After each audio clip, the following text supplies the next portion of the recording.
Hi, and welcome back to the series on what it's like to be a Christian virgin waiting for marriage. Um, the last episode of this series attracted some unexpected attention, and for that reason, I'm just going to share very simply why I've chosen to openly talk about the subject of the concept of God being the one who ordains marriage. As events in his law in Genesis 24 and Matthew 1. Y'all can read those. I've talked about them on this channel. And in this video, I'm just going to simply explain that on my journey of understanding that I'm not in control here, God is, and I can't, God's in control. And also on my journey of being a virgin who's been waiting for marriage, and that's my mom singing in the background. I've understood that trying to go about it my way and trying to slap God's name on my way has not been the way to do it. The way I was trying to go about the prospect of figuring out who my God-ordained spouse was, the same way that my grandma Carmen, had a God-ordained spouse who was my grandfather, my late grandfather, who helped raise me when my parents were separated when I was little. The way I was going about it was not showing respect for my family testimony. I was taking the advice of strangers more seriously than the advice of my own family. And in the Bible, some scriptures I've been meditating on have been when God makes a promise to someone, he makes a promise with that person's bloodline. Two examples, and I just talked about this today with some people. When God gave Abraham his promise, it became a generational blessing that began through the patriarch Abraham, and it was established Abraham, Isaac, and Jacob a bloodline. And it took Abraham leaving behind the junk that his father Terah had that was not of God to follow God and have faith in God in a brand new way. And this caused Abraham's bloodline to become the bloodline that then when Isaac, the miracle baby, was born, and then Isaac had Jacob and then Joseph, etc. But mainly we're talking about Abraham, Isaac, and Jacob. This was a promise from God and a bloodline that was characterized by having been obedient to the Lord and having walked with God. So when God makes someone a promise, he makes that covenant with the bloodline. And the evidence is that when Abraham obeyed the Lord and had faith in God and received and inherited the promise by faith, which it is written in Romans, was counted to him as righteousness by God, Abraham's bloodline became the bloodline that brought Jesus, the baby Jesus, the Messiah, into the world to save us. And that was the reward for Abraham's obedience. God's covenant was over his bloodline. And Carla Elia, who I shared about on this ministry, or Carla Ela, she shared a video about this on her TikTok recently, but Captivated by Him, which is a ministry led by Elisa and Jen that I've also shared another part of scripture that talks specifically about Lois, Eunice, and Timothy. So this is in the New Testament. And the scriptures were saying the faith that was found in your grandmother, then your mother, and then you, Timothy.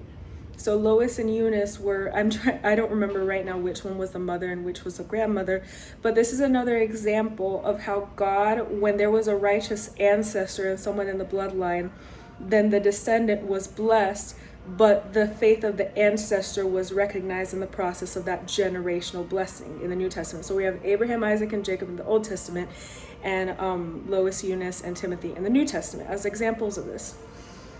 So I realized that the way I was going about my walk with God was not biblical. I was trying because I was believing I had to, because I was going through stuff in my family and my relationship with my family. I felt like I had to separate myself from my family and stay closer to friends. But in retrospect, I understand this was not wise. I was not using biblical wisdom in this. And the truth is, it's because it's not easy to have to experience what feels like loneliness, because you have to stay loyal to your family first if you want to see a generational curse broken. It doesn't mean that you have to stay loyal to whatever iniquity has been in the bloodline. But if you're trying to break a generational curse by not being loyal to your family, you're not going to get very far. Even if some boundaries and stuff have to be put between you and your family, putting outsiders before your own family and calling that wisdom, that's a really effective way to get you into trouble, because God's covenant, both in the Old Testament and the New Testament, is formed with a bloodline. So with that foundation, I now go to the subject of daughters and how in the Bible daughters got married.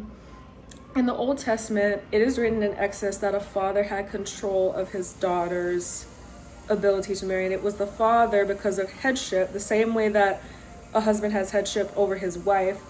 When the daughter is unmarried and is a virgin, she is under the covering and headship of her dad, who is the head of her home. And in Numbers chapter 30, I believe, this is written out very clearly that an unmarried daughter submits to the headship and authority of her father, and a married woman submits to the headship and authority of her husband.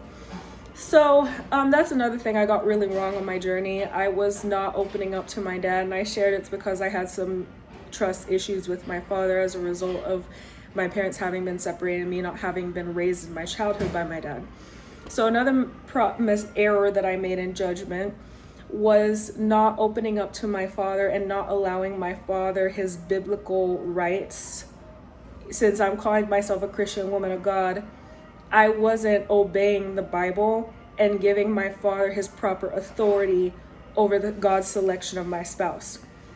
Because in the Bible, the father has to give, it is the father who the husband pays dowry to respect, to show the father, an investment in his daughter before the husband, takes the daughter to be his wife. Jacob worked for Rachel, and that was a dowry to the father Laban.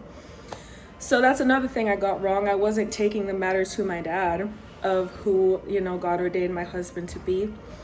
But just long story short, I took everything that I've been talking about in this series regarding the matter of marriage for me to my dad. And finally, after everything, went all right in my personal life with my mental health crisis and all that.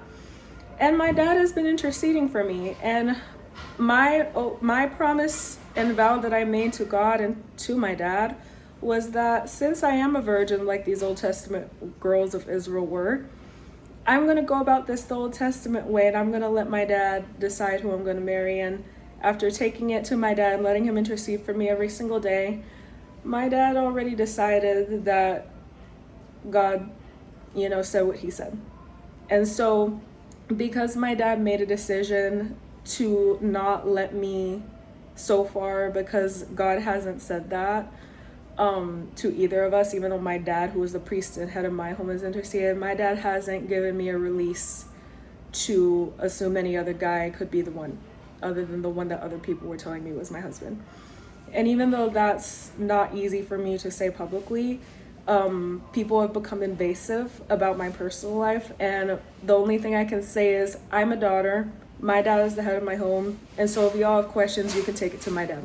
Because in the Old Testament, we're talking about the Tion being a Christian virgin waiting for marriage.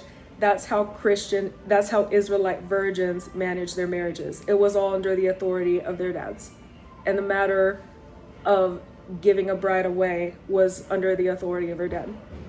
So I'm just obeying my dad, because I've learned that if I want to be a Christian woman who teaches on submission and wants to encourage women who are married already to submit to their husbands, it begins with me, even while I'm a single woman, submitting to and obeying my dad.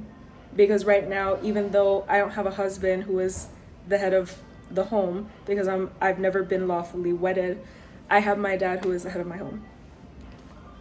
So I hope that answers some questions to people who were confused.